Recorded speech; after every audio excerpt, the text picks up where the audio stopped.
An air tanker that crashed while fighting blazes in Was South smashed into the ground just moments after making a drop of a fire-suppressive substance, authorities have confirmed. 2 pilots aboard the nationally funded air tanker suffered only minor injuries when the plane went down over Fitzgerald River National Park on Monday afternoon and have since been discharged from hospital in Perth. Pilots in miracle escape as water bomber crashes in Was. News and stream for free. Greater than an investigation is now underway. The plane had taken off from Busselton Margaret River Airport and crashed near Hopetown, about 500 kilometers away, which is under threat from an out-of-control blaze. Fire and Emergency Services Commissioner Darren Clem said the converted Boeing 737 passenger plane had just completed a pass, dropping a retardant, and, some 20 seconds later it made contact with the ground.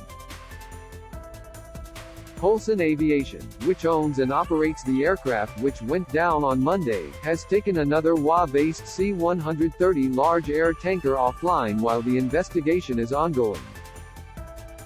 Emergency Services Minister Stephen Dawson said reinforcements in the form of a large air tanker had been offered by NSW. "We're very grateful for that offer and that has been accepted.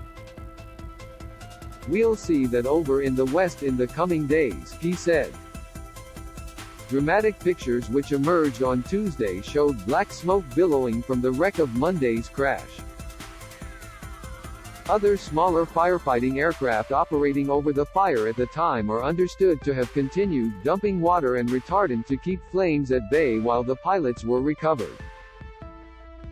The pilots managed to free themselves and were rescued by helicopter. They were taken to Ravensthorpe Airport and assessed at a local medical facility. They were then brought to Perth. Thankfully, both have now been discharged. "It's nothing short of miraculous that they were able to walk free from that plane yesterday afternoon," Dawson said.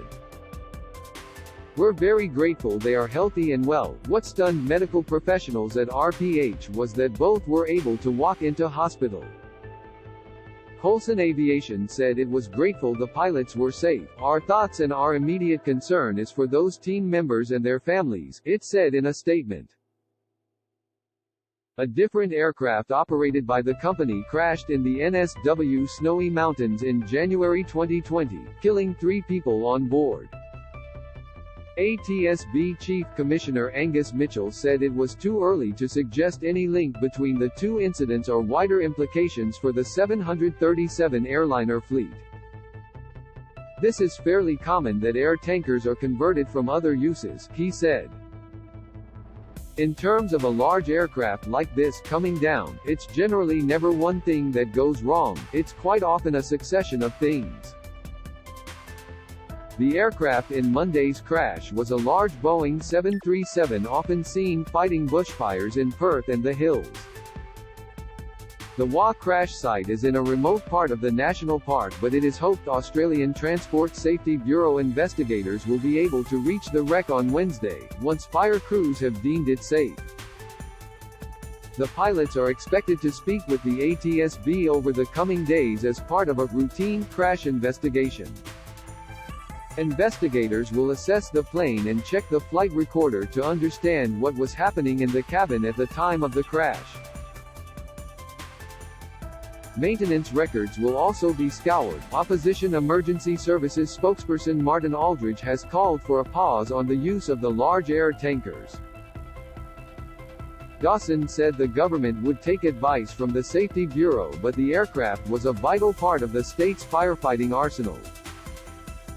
Meanwhile, authorities say the bushfire, which has burned through 2,000 hectares and remains a possible threat to lives and homes, was caused by lightning. More than 120 firefighters are battling the blaze. With AAP